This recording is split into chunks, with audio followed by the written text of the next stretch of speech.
Oofs. Look at the car, it's completely rusted. It was a great shot, dude.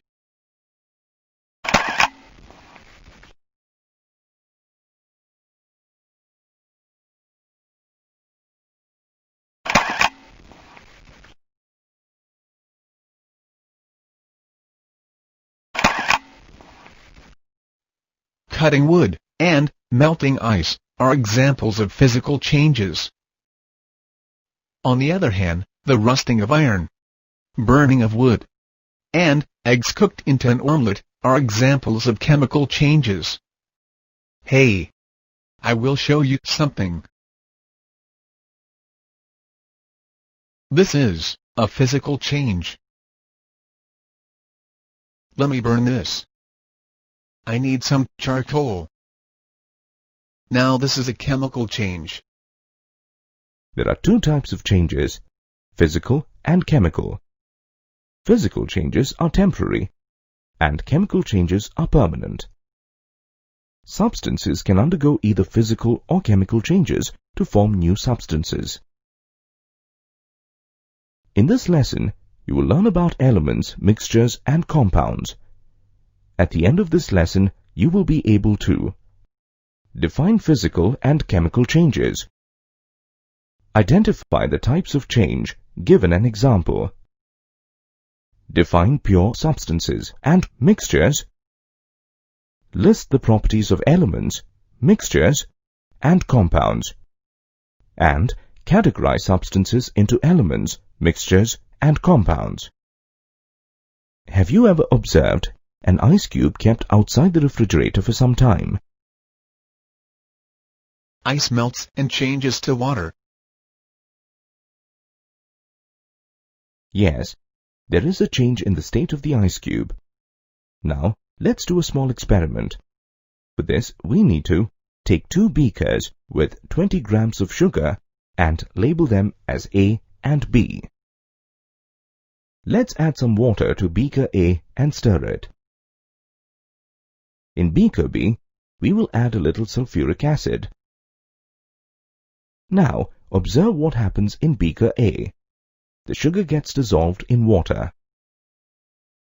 In beaker B, sugar reacts with sulfuric acid and black sugar charcoal is formed. From this, we can say that the change that has taken place in beaker A is a physical change, whereas the change that has taken place in beaker B is a chemical change. In beaker A, we can get back the sugar by the evaporation of water. On the other hand, in beaker B, we cannot get back the sugar from the carbon. From this observation, we can conclude that there are two types of changes: physical change and chemical change. How do we define a physical and a chemical change? After observing the experiment, we can define a physical change as a temporary change in which the composition of the substance remains same and no new substance is formed, but only a change of state occurs. Melting of ice, breaking of glass, tearing of paper, cutting of wood, and changing of water to water vapor are examples of physical change. Likewise, we can define a chemical change as a permanent change in which a new substance is formed that has properties which are different from the original substance. For example, formation of water from hydrogen and oxygen atoms, rusting of iron, burning of wood, lighting of firecrackers, burning of a matchstick. You might have observed the word pure written on the packing of consumables like milk, mineral water, fruit juice, etc. What does the word pure mean to you? It means having no adulteration.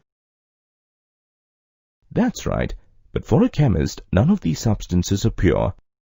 For example, milk is a mixture of water, fat, and proteins. Mineral water, according to the label, has calcium chloride, magnesium sulfate, and sodium sulfate.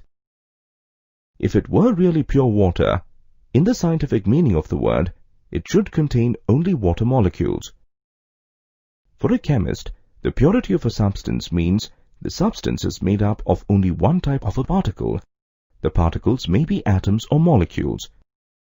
For example, the element iron is made of only one kind of a particle called iron atoms. So iron is a pure substance.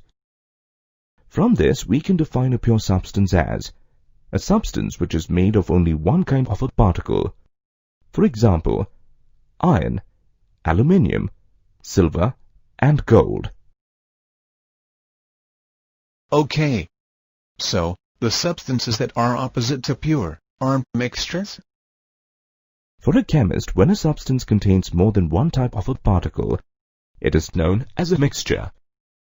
For example, salt solution is made up of two components, salt and water. Therefore, salt solution is a mixture. There are over 100 known elements on Earth.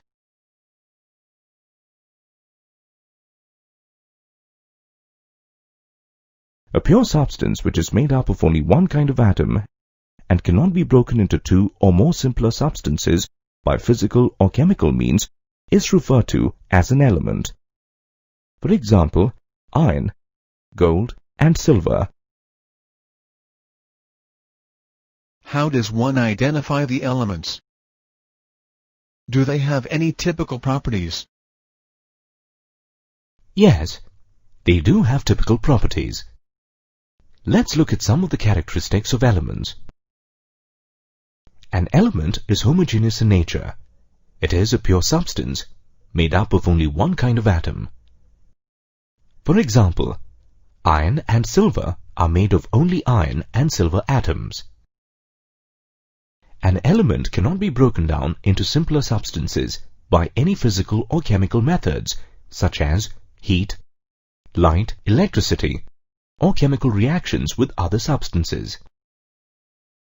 For example, if you were to smash a piece of iron into small pieces or heat it, the piece still remains as the element iron. An atom is the smallest unit that shows all the properties of an element. For example, an atom of iron shows all the properties of that metal. Elements have sharp melting and boiling points. For example, aluminium has a boiling point of 2447 degrees centigrade. Elements can be classified into three classes: metals, non-metals, and metalloids. Hey! Chocolates. Did you observe they were wrapped in aluminium foil? Not only chocolates, but biscuits and medicines are wrapped in aluminium foil. This aluminium is a metal. Over 80% of known elements are metals. Let's see what metals are and their properties. Metals are the elements which readily lose electrons to form positive ions or cations. For example, sodium, an alkali metal, loses an electron and forms positively charged sodium ion. Let's observe some of the properties of metals. Metals have luster. When freshly cut, they show metallic luster. For example, gold. Metals are good conductors of heat and electricity. As metals have free electrons in them, they are able to conduct heat and electricity. For example, copper. Metals are malleable, meaning they can be hammered into thin sheets. For example, aluminium. Metals are ductile, which means they can be drawn into wires. For example, copper. Metals are sonorous. They give a ringing sound when they are hit by a hard iron rod. For example, copper. Almost all metals are solids except mercury, which is a liquid at room temperature. Is sodium chloride a metal? No, it's not. Let me tell you about nonmetals. They are the elements which readily gain electrons to form negative ions or anions.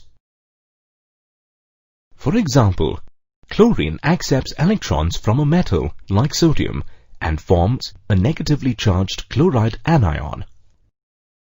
Like metals, do nonmetals also have properties? Yes, of course. Let's look at some of the properties of nonmetals.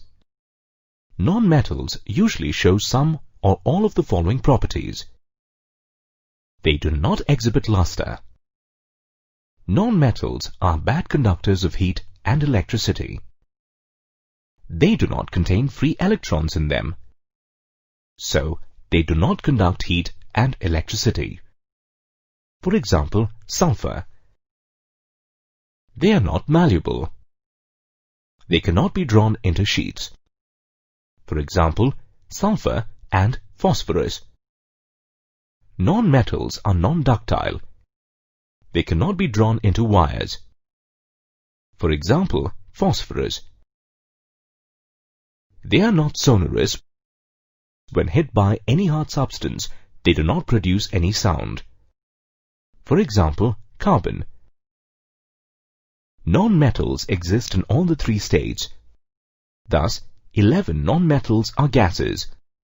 Only bromine is a liquid, and the others are solids. The elements which have intermediate properties between those of metals and nonmetals are called metalloids. They are amphoteric in nature. Metalloids react both with acids and bases. For example, boron, silicon, and germanium. Are water and carbon dioxide gases, not mixtures? No. Why? If we take the example of water, it is made up of two kinds of atoms. Yes, you are right. Water is made up of oxygen and hydrogen atoms, but still, it is a pure substance. How? Water and carbon dioxide are examples of compounds. Compounds? Another set of substances. No, not quite. A compound is a pure substance that is composed of two or more elements, chemically combined in definite proportion by weight. For example, water is made up of 2 atoms of hydrogen and 1 atom of oxygen. These atoms combine to form a compound known as water. The smallest particle of water is called a molecule. A molecule is the smallest particle of a compound that still has all the properties of a compound. Water, ammonia, carbon dioxide, and limestone are examples of compounds. Is salt solution a compound? No, it is not. Even compounds have similar properties like that of elements. Compounds are composed of 2 or more elements which are chemically bound with one another in fixed proportions. Let's look at some of the characteristics of compounds. A pure chemical compound is homogeneous in nature, made up of the same type of molecules. For example, water contains only molecules of water. A compound can be broken into its constituents. For example, water can be broken into constituent elements, hydrogen and oxygen, by the process of electrolysis. A compound has a fixed composition. For example, a water molecule is always composed of 2 hydrogen atoms and 1 oxygen atom. A compound has a distinct set of properties which is not similar with the properties of its constituent elements. For example, sodium chloride, table salt, is a harmless substance which is a white crystalline solid. On the other hand, its constituents, sodium, is a grayish-white solid, and chlorine is a greenish-yellow gas that are potentially dangerous. Sodium is a highly reactive metal which catches fire when exposed to air, and chlorine is highly poisonous. From this we can say that compounds exhibit a distinct set of properties. A compound has a sharp melting and boiling point. For example, water has a boiling point of 100 degrees centigrade and a melting point of 0 degrees centigrade. Hey, what about vegetable salad? I like it. It's so colorful. Is it a mixture? Yes, you're right. Observe carefully. The salad contains a variety of vegetables like carrot, cucumber, beetroot, tomato, cabbage, and onion.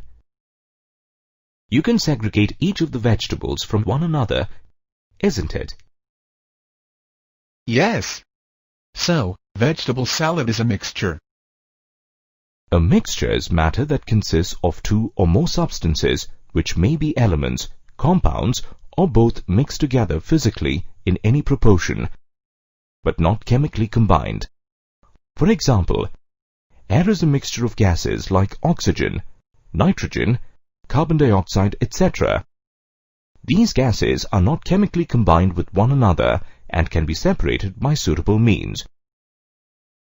Based on the distribution of the particles in the mixture, there are two types of mixtures, heterogeneous and homogeneous mixture. A mixture that is not uniform throughout is called a heterogeneous mixture. For example, a mixture of sugar and salt is a heterogeneous mixture because the sugar and salt particles can be segregated based on their color and size.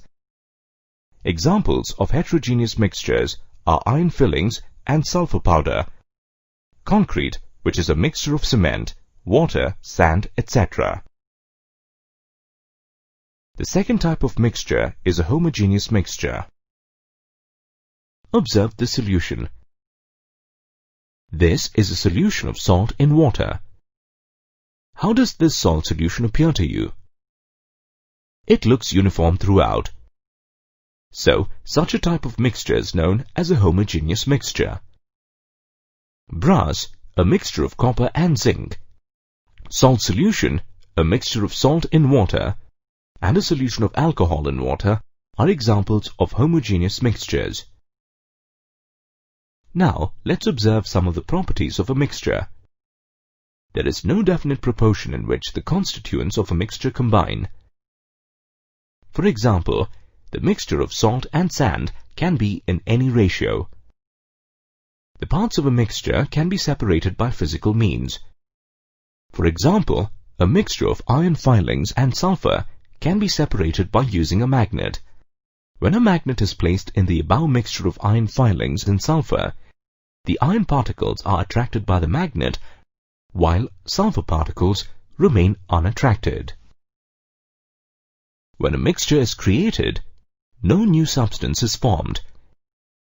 Each part of a mixture retains its own properties. For example, we could mix various proportions of hydrogen and oxygen gas. As long as you do not ignite the mixture, the combination will form a mixture that can be separated. Energy is neither given out nor absorbed in the preparation of a mixture. For example, no heat or light energy is liberated or absorbed when iron filings and sulfur are mixed together. A mixture does not have a sharp melting or boiling point. For example, sugar solution does not boil at a fixed temperature. Hi, my name is Buddy. I'm training to be a magician. I practice all day, but I do not seem to be getting things right. Let me try taking a rabbit out of my cap. Abracadabra. Abracadabra. Sorry. Okay. Let me try doing something simpler. Here's a spoonful of sugar and a glass of water. I'm going to make the sugar disappear. Hocus pocus. See? Let me try making the spoonful of chalk disappear in this beaker of water. Hocus pocus. Oops! The chalk is still there. What did I do wrong?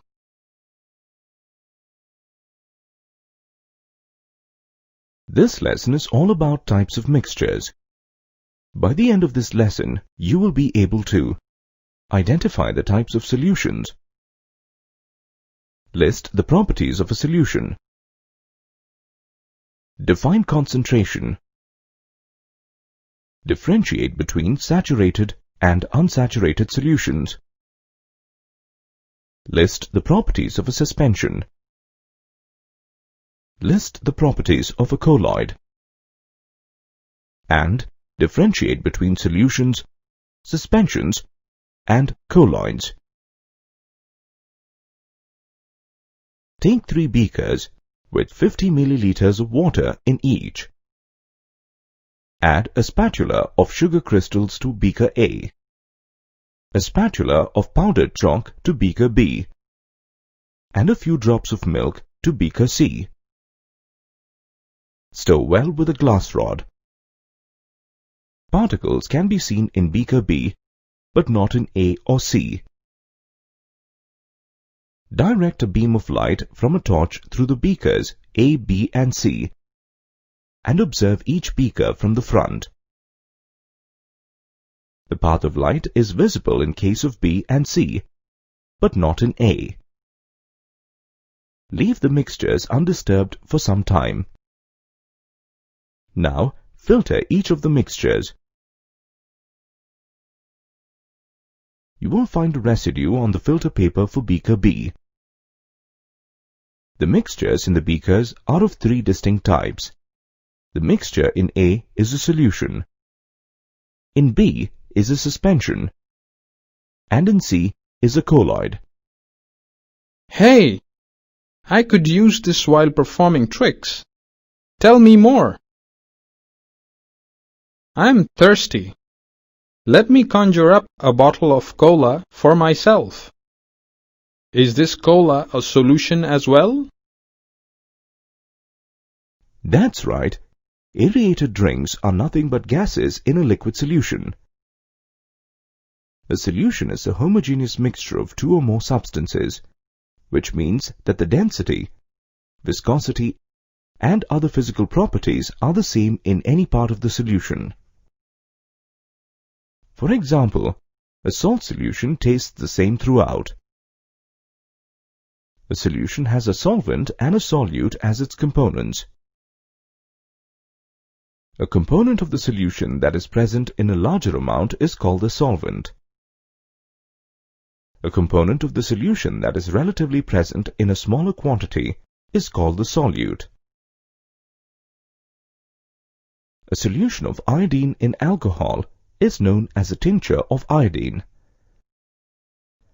The iodine is the solute and alcohol is the solvent.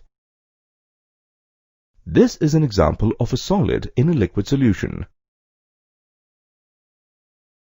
An aerated drink is a gas in liquid solution, where carbon dioxide is the solute and water is the solvent. Air is a homogeneous mixture of a number of gases. It is an example of a gas in gas mixture. Now watch as I make this cola disappear.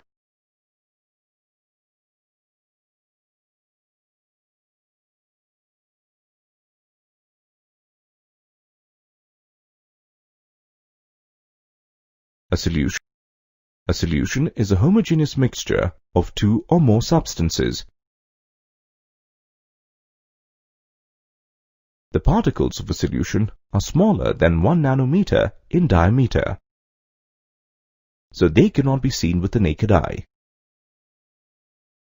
When you direct a beam of light through the solution, it is not visible. Since the particles in a solution are very small, they do not scatter a beam of light passing through the solution. The solute particles cannot be separated from the mixture by filtration.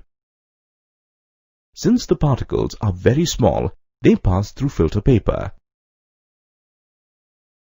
When a solution is stable, it means that the solute particles do not settle down at the bottom of the container even if you leave the solution undisturbed for a while. I found this bottle of concentrated magic potion among my teacher's things. I'll have a few sips and turn into a powerful magician. It tastes terrible. I hope it works. Let me try making the flowers grow bigger. I think the potion was too dilute. Concentration is defined as the amount of solute present in the unit volume of a solution. A solution that contains a relatively smaller quantity of solute as compared to the solvent is known as a dilute solution. The concentration of a solution can be expressed using two methods. Mass by mass percentage of a solution is equal to mass of solute divided by mass of solution multiplied by 100. Mass by volume percentage of a solution is equal to mass of solute divided by volume of solution multiplied by 100. Now that you know what mass by mass percentage and mass by volume percentage of a solution means, let's look at situations where these concepts can be applied. A solution contains 20 grams of sodium carbonate in 240 grams of water. You need to calculate the weight percentage of the solution. In the given problem, the weight of the solute, sodium carbonate, is 20 grams. The weight of the solvent, that is water, is 240 grams. We know that the weight of the solution is the sum of the weights of the solute and the solvent. Let's use this formula to solve the problem. The weight of the solute is 20 grams and the weight of the solvent is 240 grams. Therefore, the weight of the solution is equal to 260 grams. We know that weight percentage is equal to the weight of the solute divided by the weight of the solution multiplied by 100. Therefore, we substitute the values of the weights of the solute and the solution in the formula. Hence, the weight percentage of the solution is 8.33%. Let's try out another example. 15 milliliters of hexane is mixed with 45 milliliters of benzene. You want to calculate the volume percentage of the solution. In this problem, the volume of the solute, hexane, is 15 milliliters and the volume of the solvent, benzene, is 45 milliliters.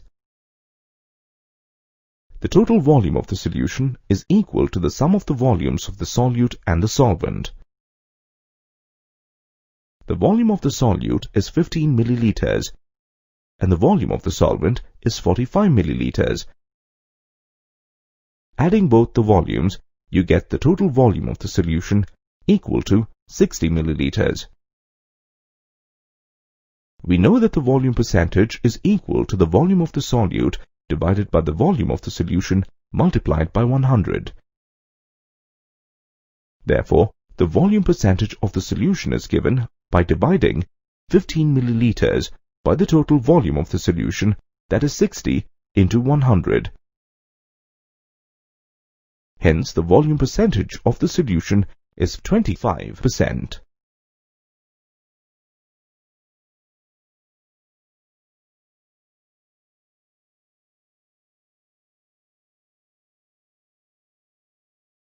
This is fun and so simple. Let me add more salt.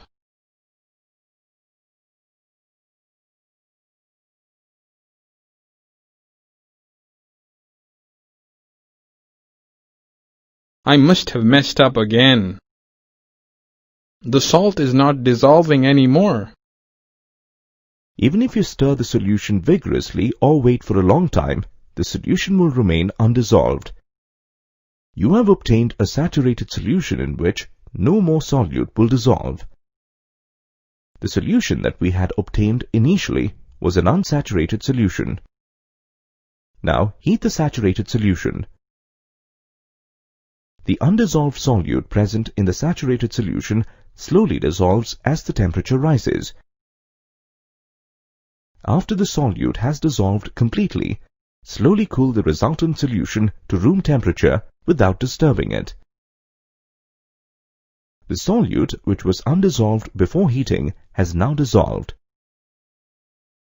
This means that the solute dissolved in the present solution is more than its solubility. The type of solution that we just discussed is called a supersaturated solution. In this solution, the solute present is more than in the saturated solution. Even a slight disturbance will make the solute precipitate out, and you will be left with a saturated solution. Therefore, we can classify a solution as saturated, unsaturated, or supersaturated, depending on the amount of solute present in the solution. Solubility can be defined as the maximum amount of solute by weight in grams dissolved in 100 grams of solvent at constant temperature. For instance, at 20 degrees centigrade, a maximum of 36 grams of common salt can be dissolved in 100 grams of water. So the solubility of common salt is 36 grams at 20 degrees centigrade. A suspension is a heterogeneous mixture in which the solute particles do not dissolve and remain suspended throughout the solvent. The solute particles can be seen with the naked eye. Aha! So that's why when I added chalk powder to the beaker of water, it didn't dissolve. Exactly. A mixture of chalk powder and water is an example of a suspension. Other examples of suspensions include milk of magnesia, sand in water, and flour in water.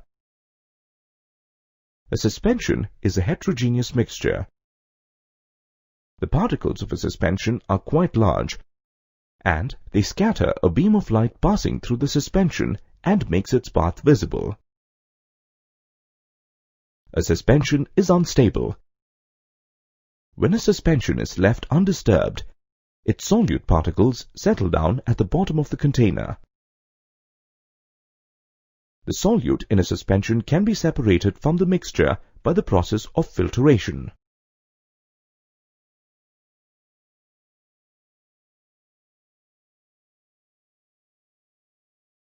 Let me try a new trick.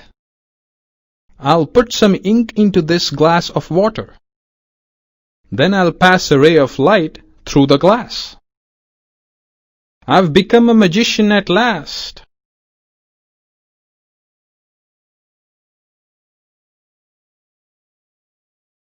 A mixture of ink and water is an example of a colloid. Since its particles are smaller in size than those of a suspension, a colloid seems to be homogeneous. However, a colloid is actually a heterogeneous mixture. The particles of a colloid are very small and cannot be seen with the naked eye. The particles in a colloid do not settle down when left undisturbed. This shows the stable nature of the colloid. Colloids can scatter a beam of light and make its path visible. Particles in a colloid cannot be separated from the mixture by the process of filtration. A colloidal solution has two components, the dispersed phase and the dispersing medium. The solute-like component or the dispersed particles in a colloid form the dispersed phase. The component in which the dispersed phase is suspended is known as the dispersing medium. You can classify a colloid according to the state of the dispersing medium and the dispersed phase. There can be many types of colloids. The table shows you examples of colloids based on their dispersed phase, dispersing medium, and type. An aerosol is a colloid in which the dispersed phase is a solid or liquid and the dispersing medium is a gas. Smoke and automobile exhausts are aerosols in which solid carbon particles are dispersed in air. Fog, clouds, and mist are aerosols in which water is dispersed in air. Foam is a colloid in which a gas is the dispersed phase and a liquid is the dispersing medium. Shaving cream is an example of foam in which air is dispersed in water or alcohol. Solid foam is a colloid in which a gas is the dispersed phase and a solid is the dispersing medium. Foam rubber, sponge, and pumice stone are examples of solid foam. In foam rubber, the dispersed phase is air and the dispersing medium is rubber. An emulsion is a colloidal system in which both the dispersed phase and the dispersing medium are liquids. The liquid which is the dispersed phase is not miscible with the liquid that is the dispersing medium. Milk is an emulsion in which the dispersed phase is liquid fat and the dispersing medium is water. Face cream and cod liver oil are other examples of emulsions. A sol is a colloidal system in which a solid is the dispersed phase and a liquid is the dispersing medium. Starch solution is a sol in which starch is the dispersed phase and water is the dispersing medium. Other examples of sols are gold sol, milk of magnesia, and mud. A solid sol is a colloid in which both the dispersed phase and the dispersing medium are solids. Ruby glass is a solid sol in which gold is dispersed in glass. A gel is a colloidal system that contains a liquid as the dispersed phase and a solid as the dispersing medium. Jelly is a colloid of water dispersed in gelatin. Curd, cheese, and butter are all gels. When a fine beam of light has passed through a colloidal solution placed in a dark place, then the path of the beam gets illuminated. The illuminated path of the beam is called the Tyndall cone. This phenomenon of the scattering of light is called the Tyndall effect. The Tyndall effect can also be observed when a fine beam of light enters a room through a small hole. This happens due to the scattering of light by the particles of dust and smoke in the air. When sunlight passes through the canopy of trees in a forest, you can see the Tyndall effect at work again. In the forest, mist contains tiny droplets of water, which act as particles of colloid dispersed in air. In solutions, the particle size is 10 angstroms. In colloids, the particle size ranges from 10 angstroms to 2000 angstroms, while the particle size is greater than 2000 angstroms in suspensions. The particles are invisible in solutions, while the particles are visible in colloids and suspensions. Particles in solutions and colloids pass through filter paper easily, while the particles in suspensions do not pass through filter paper easily. The Tyndall effect is not observed in solutions and suspensions, while it can be seen in colloids. A solution is a homogeneous mixture, while both suspensions and colloids are heterogeneous mixtures. Hi. My name is Blob. I'm just about to make a cup of coffee for myself while we chat. Oops. I must have added salt instead of sugar. Let me try to remove the salt from the cup. Now, I'm in a mess. I wonder how you separate a solid from a liquid, or even a liquid from a mixture of liquids. Any ideas? This lesson is about the different methods that can be used for separating the components of a mixture. By the end of this lesson, you will be able to identify the most appropriate method of separation of a given mixture using magnets, evaporation, filtration, centrifugation, a separating funnel, sublimation, chromatography, distillation, and crystallization. You may come across several types of mixtures in daily life as well as in the laboratory. Mixtures can be classified on the basis of their physical states. Solid, solid mixture. Metal alloys are actually solutions of solids in solids. For example, brass is a solution of zinc in copper. Solid, liquid mixture. A sugar or salt solution is an example of a solution of solid in a liquid. Liquid, liquid mixture. Alcohol in water is a liquid in liquid mixture. Liquid, gas mixture. For example, carbon dioxide mixed in water. Gas, gas mixture.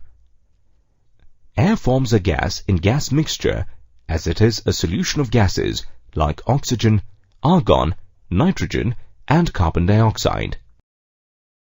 If you are provided with a sample of a mixture and asked to separate the constituents, you first need to figure out the type of the mixture.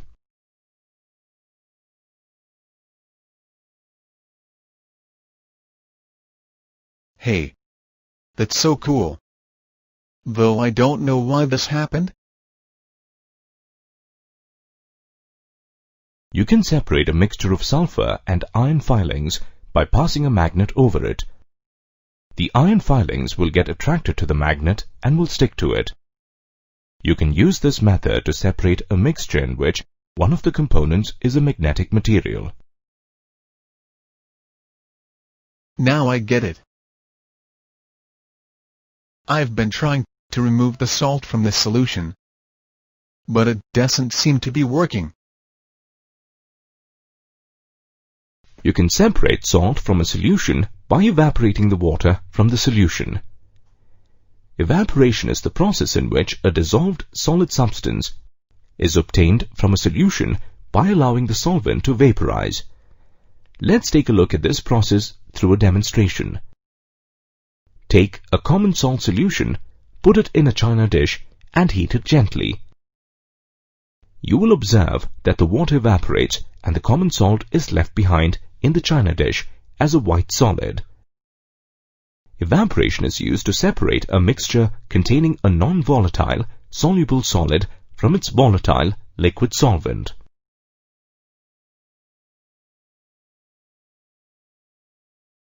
Oh no! I forgot to use a strainer. Now I've got tea leaves floating inside my teacup. Using a strainer to strain tea leaves is very similar to the process of filtration. Filtration is a process by which insoluble solids can be removed from a liquid by using a filter paper. A filter paper is a special type of paper which has pores that are tiny enough to let only liquids pass through it. If you pass a solution through filter paper, any undissolved solid particles will get left behind on the paper, whereas the liquid will filter through. The liquid that passes through is called the filtrate, and the undissolved solid particles are called residue. Imagine you want to separate a mixture of chalk powder and water. For separating this mixture, first take a round strip of filter paper, fold it into half, then into a quarter, then open it in the form of a cone and place it in a funnel. Fix the filter paper to the funnel using a few drops of water. Now pour out the mixture slowly with the help of a glass rod. The filtrate collects in the beaker and the residue is left behind on the filter paper. I am trying to turn this cream to make butter. I'm really tired. I wonder if I could get butter by just filtering the cream. The particles of fat in the cream cannot be separated into butter simply by filtering the cream. The fat particles are too small and will pass through a filter paper. You can separate such mixtures of solids and liquids by the process of centrifugation. The principle is that when the liquid is spun rapidly, the denser particles are forced to the bottom and the lighter particles stay at the top. Centrifugation is used for blood and urine testing in diagnostic laboratories, in dairies to separate butter from cream, and in washing machines to squeeze out water from clothes. I accidentally poured oil into this glass of water. How do I separate the oil from the water? When two liquids do not mix, they form two separate layers and are known as immiscible liquids. These two liquids can be separated by using a separating funnel. A separating funnel is a special type of glass funnel, which has a stopcock in its stem to regulate the flow of liquid. To separate a mixture of oil and water, follow these steps. Pour the mixture into the separating funnel with the tap closed. Let the mixture stand undisturbed for some time. Two layers separate out. Oil being lighter forms the top layer and water forms the lower layer. Remove the stopper and open the tap to run the water layer into a beaker. You will be left behind with just the upper layer of oil. In fact, the same method of separation is used to extract iron from its ore. The slag and molten iron form two distinct layers inside the furnace. The lighter layer of slag is removed from the top and the molten iron gets left behind. Great idea. My teacher asked me to separate sodium chloride from this mixture of sodium chloride and ammonium chloride. Someone please help me. Ammonium chloride changes directly from the solid to the gaseous state on heating. This is known as sublimation. So, to separate a mixture that contains a salt and a sublimable solid, such as ammonium chloride, you can use the process of sublimation. Take the mixture in a china dish and cover it with an inverted funnel fitted with a cotton plug. Heat the mixture. In a short while, you will see vapors of ammonium chloride. Stop heating and allow the setup to cool. You will see a fine white powdery deposit on the sides of the funnel. This is solidified ammonium chloride. Solids like camphor, naphthalene, and anthracene are examples of solids that sublimate. That was easy. First, take a thin, long strip of filter paper. Use a pencil to draw a line on it, about 3 centimeters above the lower edge. Then, put a small drop of black ink on the filter paper in the center of the line, and allow it to dry.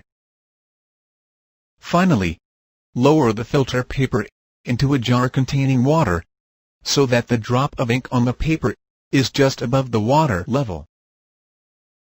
Don't disturb the jar.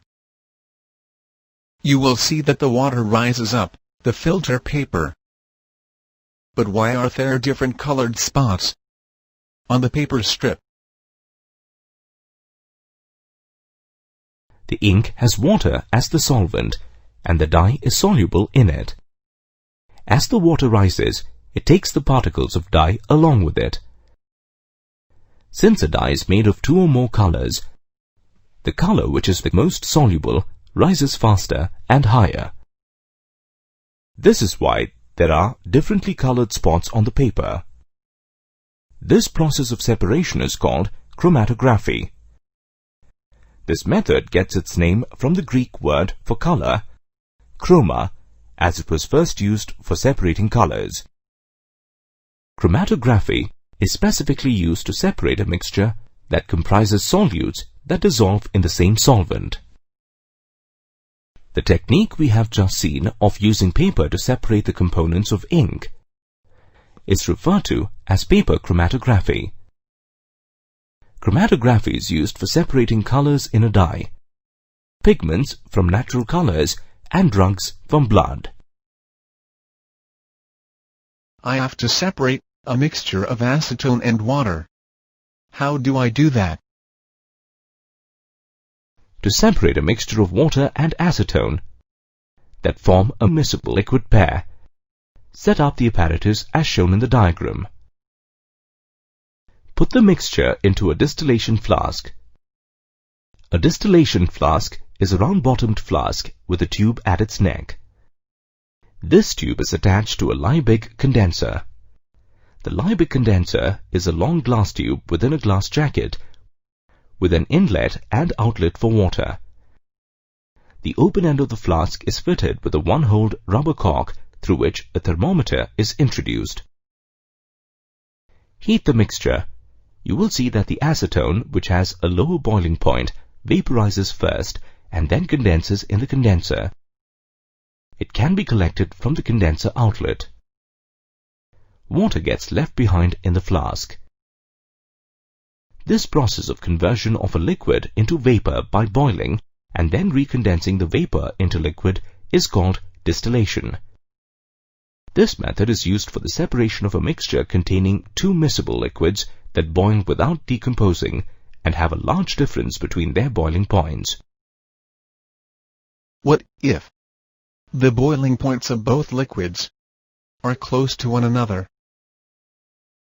In case the difference in the boiling points of the liquid is less than 25 Kelvin temperature, you can use the fractional distillation method. Let's take an example of two such liquids, N-hexane and N-heptane. As you can see in the diagram, the apparatus is almost the same as used in distillation. The only difference is that a fractioning column is fitted in between the distillation flask and the condenser. A simple fractioning column is made up of a tube packed with glass beads. The beads provide the surface for the vapors to cool and condense again and again. The fractioning columns obstruct the smooth upward flow of vapors. During this process, only the vapors of N-hexane, which has a lower boiling point, pass through and get condensed in the condenser. N-heptane, which has a higher boiling point, condenses and flows back into the distillation flask. Phew! That sounds complicated. Not really. Let's try to understand the process. Air is made up of different gases like nitrogen, oxygen, and carbon dioxide. These gases are separated from one another by the fractional distillation of liquid air. Here are the steps in this process. Air is compressed in the compressor and cooled in the refrigeration unit. Thus, the air gets liquefied. The liquid air is passed through a filter to remove impurities and then fed into a tall fractional distillation column from near its base. The apparatus is warmed. On warming, liquid nitrogen boils off first to form nitrogen gas, as it has the lowest boiling point of -196 degrees centigrade. This nitrogen gas collects at the top of the fractional distillation column. Liquid argon has a slightly higher boiling point of -186 degrees centigrade, so it boils next. It collects as argon gas in the central part of the fractional distillation column. Liquid oxygen has the highest boiling point of -183 degrees centigrade. It boils last. It collects as oxygen gas at the base of the fractional distillation column. If you want to obtain only oxygen gas from the air, separate out all the other gases and collect just the oxygen gas. The diagram shows you the apparatus that is used for separating oxygen from air. Take a sample of impure copper sulfate in a china dish. Dissolve the copper sulfate using as little water as possible. Filter the copper sulfate solution. Next, evaporate the water from the solution so that you get a saturated solution. Cover the solution with a filter paper and leave it at room temperature to cool for a day. Don't disturb the setup. After a day, you will find crystals of copper sulfate in the dish. This time, the crystals will be pure. This process is called crystallization. It is used to purify solids. Why can't we just evaporate an impure solution to get a pure solid? When you heat a sugar solution, for example, the sugar may get charred when you heat it to dryness. On evaporating the solution, the solute may still not be pure as it may contain impurities left over from filtration. This is why crystallization is a better method. Crystallization is used for purification of salt that we get from seawater, and separation of crystals of alum from impure samples.